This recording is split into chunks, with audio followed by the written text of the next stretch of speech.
హల్లెలూయా. దేవునికి స్తోత్రం. ప్రియమైన దేవుని బిడ్డలారా, శుభ శుక్రవారము. ఈరోజు జరుగుతున్న ఆరాధనలో 7 మాటలు దేవుడు మనకిచ్చిన గొప్ప అద్భుతమైన మాటలు, ఆయన శిల్వజానమైన మాటలు, మన కొరకై పలికిన మాటలు, శాంతి సమాధానమైన మాటలు, జీవమైన మాటలు, పునరుద్ధానమైన మాటల్ని జ్ఞాపకం చేసుకునే ముందు ఒక చిన్న పాట పాడుకుందాము. చిన్న గొర్రె పిల్లను నేను యేసయ్యా, చిన్న గొర్రె పిల్లను నేను యేసయ్యా, నల్ల నల్లగా నడుపు యేసయ్యా, చిన్న గొర్రె పిల్లను నేను యేసయ్యా, నల్ల నల్లగా నడుపు యేసయ్యా, యేసయ్యా యేసయ్యా యేసయ్యా, హల్లెలూయా హల్లెలూయా హల్లెలూయా, చిన్న గొర్రె పిల్లను నేను యేసయ్యా, మెల్ల మెల్లగా నడుపు యేసయ్యా. హల్లెలూయా. దేవునికి స్తోత్రం. లూకాసు వార్త 23:32-34 వచనం వరకు మొదటి మాట చదువుకుందాము. మరియు ఇద్దరు ఆయనతో కూడా చంపబడుటకు తేబడిరి. వారు నేరము చేసిన వారై కపాలమనబడిన స్థలమునకు వచ్చినప్పుడు కుడివైపున ఒకరు ఎడమవైపున ఒకరిని ఆ నేరస్తులను ఆయనతో కూడా సిలువ వేసిరి. యేసు, తండ్రి, వీరేమి చేయుచున్నారు, వీరెరుగరు గనుక వీరిని క్షమించమని చెప్పెను. హల్లెలూయా. దేవునికి స్తోత్రం. ప్రియమైన దేవుని బిడ్డలారా, ఆ రోజు నుంచి ఈ రోజు వరకు దేవాది దేవుడు మన పక్షంగా క్షమిస్తున్నవాడే, తండ్రిని వేడుకుంటున్నవాడే. ఆలస్యం అవుతుంది అనగా దానికి కూడా నిదర్శన ఏంటి అని అంటే, నా బిడ్డలు ఇంకా మారు మనసు పొందుతారు.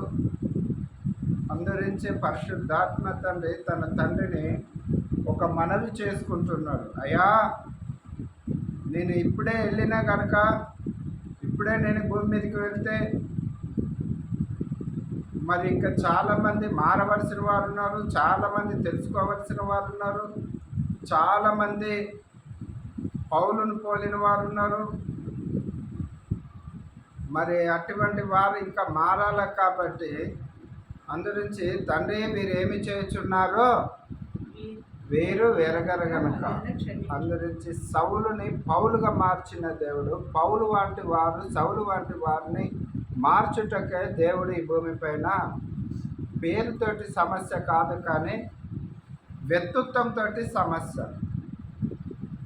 మీరేం చేయుచున్నారు వెరగరు గనుక, తండ్రి, వీరు నా పక్షంగా కఠినంగా ప్రవర్తించిండ్రు. నేను ఏమి నేరం చేయనప్పుడు కూడా, ఏ దోషారోపణ నేను ఎవరి మీద నింద మోపనప్పుడు కూడా, దేనికి నేను వ్యతిరేకంగా మాట్లాడకపోయినా, ఈ భూమి మీద నేను చేసిన ప్రకటన ఏంది అని అంటే, నేను రోగులను స్వస్థపరిచిన, చనిపోయిన వారిని తిరిగి లేపిన, సమాధానం లేని వారికి సమాధానమునిచ్చిన, కుటుంబంలో ఆర్థికమైన ఇబ్బందులతో ఉన్న వారికి ఆర్థికమైన ఇబ్బందులలో సహాయం చేసిన, వారికి మార్గం చూపిన, ఆకలితో ఉన్న వారికి ఆహారము పంచిన, దప్పికొనిన వారికి నీళ్ళు ఇచ్చిన, మరి జన సమూహము ఆ రోజు ఆకలితో ఉన్నప్పుడు అక్కడ మహా అద్భుతమైన కార్యములు చేసి 2 చేపలను 5 రొట్టెలను నేను మహా అద్భుతంగా ఆశీర్వదించి వీరికి ఆహారంగా అందించినప్పుడు కూడా, వారి నా కార్యములు చూసినప్పుడు కూడా, మరి ఏలియాకి కరువు కాలంలో కాకోలం ద్వారా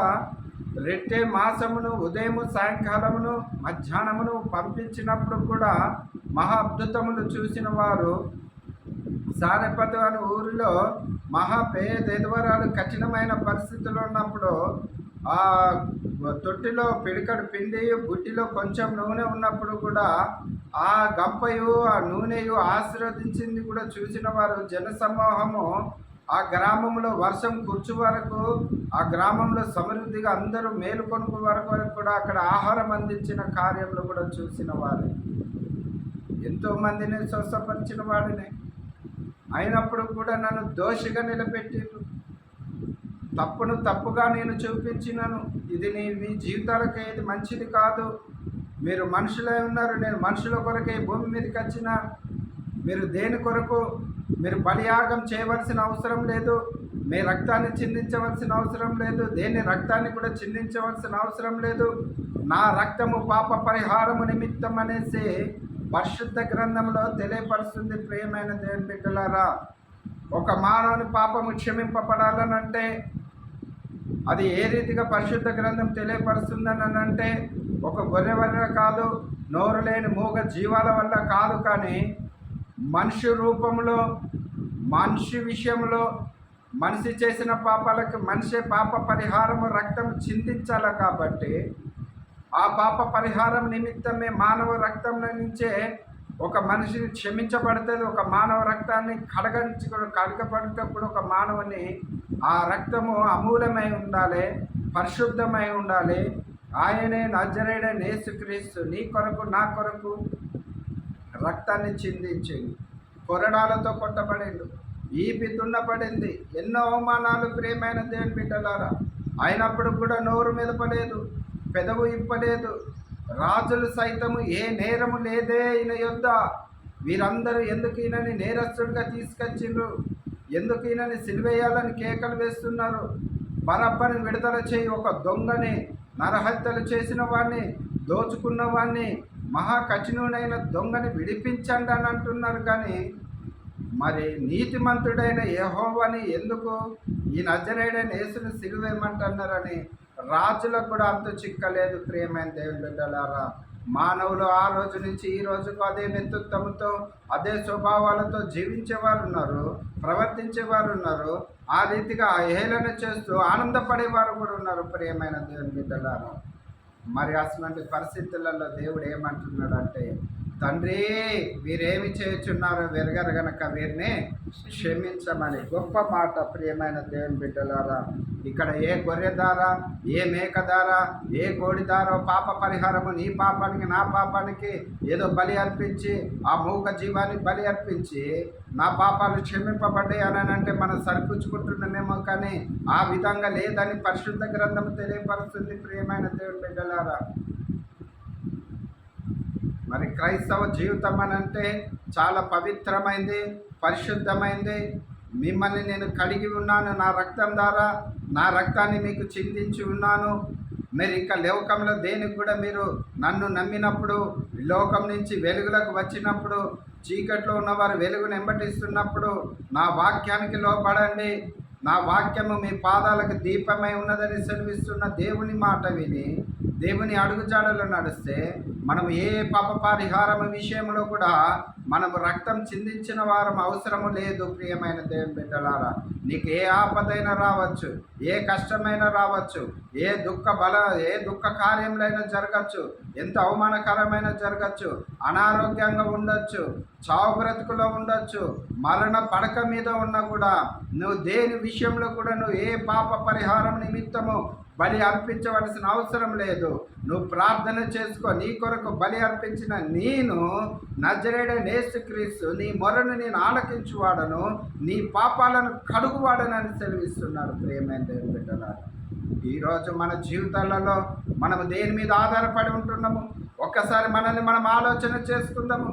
నీ జీవిత పాప పరిహారము నిమిత్తము, నా జీవిత పాప పరిహారము నిమిత్తము రోజు మాట్లాడుతున్న మాట పాపమే, అబద్ధము పాపమే, కంటి చూపు పాపమే, మన క్రియలే పాప రూపంగా ఉన్నాయేమో. ప్రియమైన దేవుని బిడ్డలారా, క్రైస్తవులమని చెప్పుకుంటూ మనం ఈ లోకంలో జీవిస్తున్నప్పుడు మరొకసారి ఈ నూతన సంవత్సరంలో 2025లో నిన్ను నన్ను ఇక్కడ మందిరంలో ప్రతిష్ఠించే స్థలంలో నిన్ను నన్ను కూర్చోబెట్టుకున్నాడు అని అంటే, ఈరోజు మనం చేస్తున్న ఈ శిల్వ ధ్యానము దేవదూతలు అక్కడి నుంచి ఆకాశం నుంచి ఆయనను పొగుడుతున్నాయి. ప్రియమైన దేవుని బిడ్డలారా, మహిమపరుస్తున్నాయి. అవును, ఈరోజు దుఃఖపడుతున్నాం కదా, మన దుఃఖము వేదన బాధే కదా, హృదయంలో సమాధానం లేదు కదా, హృదయంలో దుఃఖమే కదా. అయ్యో తెల్లవారితే వేదనే, తెల్లవారితే మనిషి జీవితం ఉరుకులు పరుగులే కదా, నిదానం అన్నదే లేదు కదా. ప్రియమైన దేవుని బిడ్డలారా, ముందుగా తెలియజేసిండు కదా, నీ బిడ్డల కోసము మీకోసము మీరు దుఃఖపడాలమ్మా. నేను నా తండ్రి మాట చొప్పున నెరవేర్చుటకు, నా తండ్రి కార్యములు నెరవేర్చుటకు నేను వచ్చినాను, మీ కొరకే వచ్చి ఉన్నాను. మీకు శ్రమ, మీరు మెలకుగా లేకపోతే మీకు శ్రమ. మెలకుగా ఉండండి, ప్రార్థన పూర్వకంగా ఉండండి, సహనంగా ఉండండి, ఓపికతో ఉండండి, సంఘాలలో ఐక్యతతో ఉండండి, సేవకుల్ని గౌరవించండి, సేవకుల్ని ప్రేమించండి, సేవకులు బోధిస్తున్న మాటల్ని ఆలకించండి అని దేవుడు సెలవిస్తున్నాడు. ఆ మాటలు నా మాటలు కదా, నేను మీకు ప్రకటిస్తున్నాను కదా. నేను స్వయంగా మీ కళ్ళ ముందుకు వచ్చినా కూడా ఆనాడు తోమ అన్నాడు కదా, నేను ప్రభు ఏలును పక్కలో వేలు పెట్టి చూస్తేనే కానీ, ఆయన చేతి గాయాన్ని చూస్తేనే కానీ నేను నమ్మనన్నాడు. ఈరోజు కూడా ప్రియమైన దేవుని బిడ్డలారా, క్రైస్తవులమని చెప్పుకుంటున్న మనము, దేవుని బిడ్డలమని చెప్పుకుంటున్న మనము, నీ జీవితంలో నా జీవితంలో ఈ జీవిత యాత్రలో మనము దేన్ని నమ్ముతున్నాము, ఈ భూమి మీద దేన్ని విశ్వసించుతున్నాము.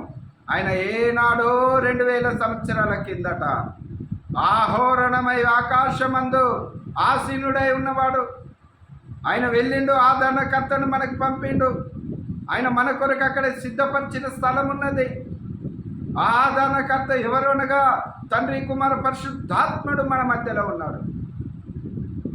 నువ్వు ఆయనను చూడాలనంటే నీ మనోనేత్రాలు తెరవబడాలి, నీ హృదయం కడగబడాలి, నీ హృదయాంతరంగంలో ఉన్న కలవరముని కడగాల. ప్రియమైన దేవుని బిడ్డలారా, అయ్యో కాలుకో చేయికో ఇంత మట్టి అంటుతే, ఇంత ఏదైనా మురికి ఉన్నా కూడా ఎంతో మనము వినయంగా ఎంతో శుభ్రంగా మనం కడుక్కుంటాం కదా. ప్రియమైన దేవుని బిడ్డలారా, సబ్బు పెట్టి కడుగుతాము, షాంపూ పెట్టి కడుగుతాము, మరి హృదయాన్ని దేనితో కడుగుతున్న ప్రియమైన బిడ్డలారా? అదే షాంపూ, నజరేయుడైన యేసుక్రీస్తు నామంలో ఉన్న బ్రాండ్ బ్లడ్. ఆ బ్లడ్ను ఏ రోజైనా నువ్వు వాడినట్టయితే ఉంటే, ఏ రోజైనా నువ్వు చూసినట్టయితే ఉంటే, నీ మనోనేత్రాలు సౌలును పౌలుగా మార్చిన మనోనేత్రాలు తెరవబడతాయి. ప్రియమైన దేవుని బిడ్డలారా, ఈ రోజుకి నామకార్థంగా ఉంటున్నామేమో కానీ ఏ దినమున ఏది సంభవించినో మీకు తెలియదని పరిశుద్ధ గ్రంథం తెలియపరుస్తుంది.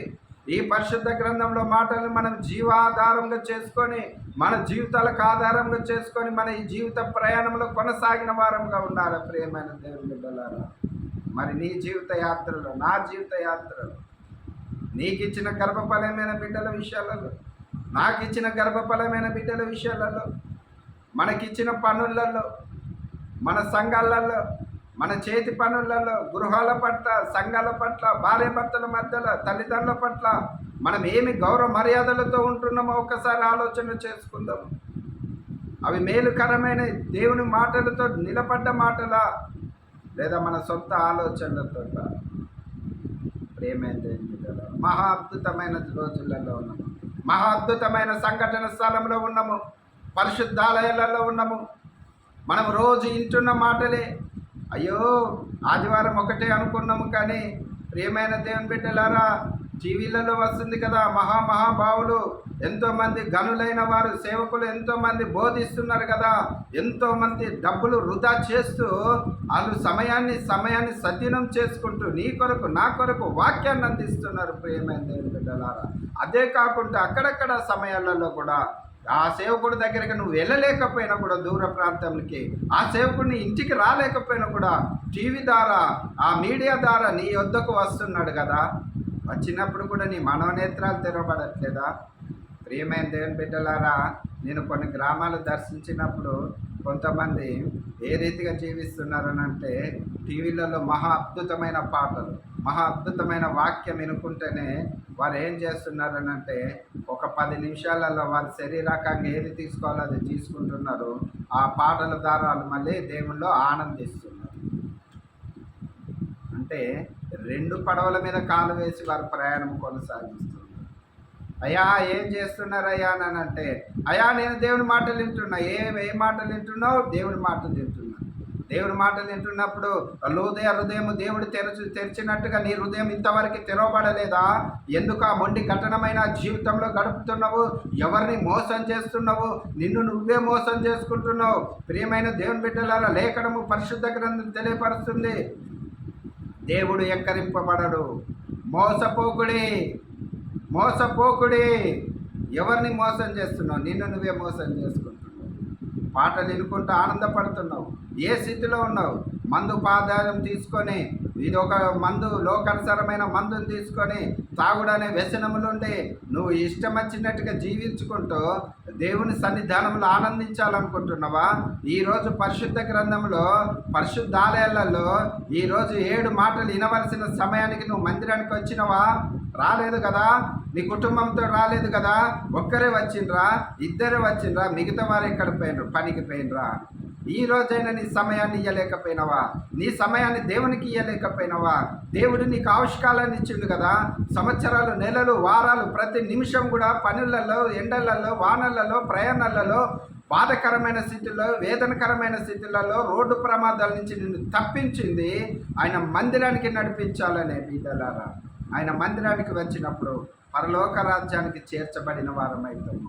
లోకానుసారంగా ఉన్నవారు లోకానుసారంగా మందిరాలకి, ఆలయాలకి దూరంగా ఉంటారు. ఆత్మీయత మాటలకి, పరిశుద్ధమైన మాటలకి స్థానం ఇవ్వలేని వారుగా ఉంటారు. ప్రియమైన దేవుని బిడ్డలారా, అట్టి స్థితిలో నువ్వు ఉన్నట్టయితే ఉంటే, మరి లెంట్ డేస్ కాలాలు ముగించుకొని ఈ పరిశుద్ధ స్థలంలో మనం ఉన్నట్టయితే ఉంటే, ఈ శుక్రవారం, శుభ శుక్రవారం రోజు దేవుడు నీకు అందిస్తున్న మాటల్ని బట్టి నీ స్థితిని, నా స్థితిని దేవుడి దగ్గర ఒప్పుకుందాము. దేవుడి మాటల్ని దీవించి ఆశీర్వదించునుగాక. ఆమేన్.